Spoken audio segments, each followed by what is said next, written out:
कार्तिक महत्तम पहला अध्याय। नैमिषारण्य में वास करने वाले शौनक आदि 88,000 ऋषियों ने सूत जी से कहा, हे ब्राह्मण, आप हमारी इस घोर कलयुग में रक्षा करने के लिए कोई सरल उपाय बताएं। उनका यह प्रश्न सुनकर श्री सूत जी कहने लगे, हे ऋषियों, भगवान के चरणों में तुम्हारी अटल भक्ति देखकर मैं तुमसे कार्तिक महत्तम की कथा कहता हूँ, जिसके सुनने मात्र से मनुष्य सब पापों का नाश होकर वैकुंठ में वास करता है। ध्यान देकर आप सच्चिदानंद भगवान की कथा को श्रवण कीजिए। एक समय नारद जी ब्रह्मलोक में जाकर सारे जगत के कर्ता श्री ब्रह्मा जी से विनीत भाव से पूछने लगे, हे पितामह, कृपा करके कोई ऐसा धर्म उपदेश की सुंदर कथा को कहिए जो सब पापों को नाश करने वाली हो।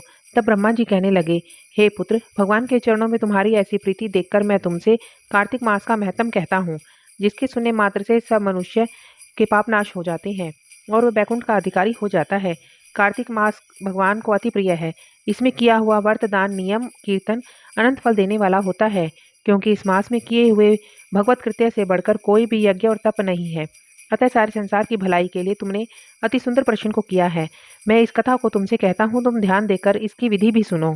व्रती मनुष्य प्रातःकाल ब्रह्म मुहूर्त लगभग 4 बजे उठकर शौच आदि से निवृत्त होकर 12 अंगुल लंबी सुगंधित वृक्ष की दातुन करे, परंतु श्राद्ध के दिन, सूर्य और चंद्र ग्रहण के दिन, एकम, अमावस, नवमी, छठ, एकादशी तथा रविवार को दातुन ना करे।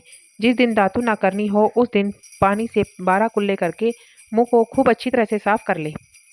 जब 2 घड़ी रात्रि रह जाए तो काले तिल, चंदन, चावल, फूल या कुशा लेकर तालाब, कुंड, नदी या संगम तथा किसी तीर्थ स्थान में जाकर भगवान से प्रार्थना करे कि हे भगवान, मैं आपकी और श्री लक्ष्मी जी की प्रसन्नता के लिए कार्तिक मास में स्नान करूंगी। इस प्रकार संकल्प करके श्री गंगा जी, शिव, सूर्य और विष्णु भगवान का ध्यान करके नाभि पर्यंत जल में प्रवेश करके अच्छी तरह से स्नान करें। फिर जल से बाहर आकर देवता, ऋषि और पितरों का तर्पण करें।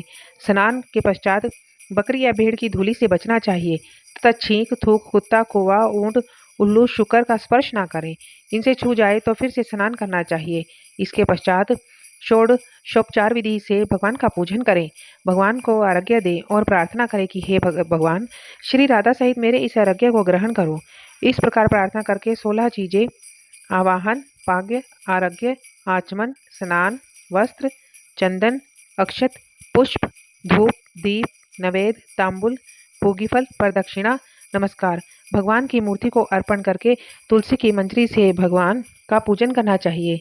इसी को षोडशोपचार पूजन कहते हैं। जय श्री कृष्ण।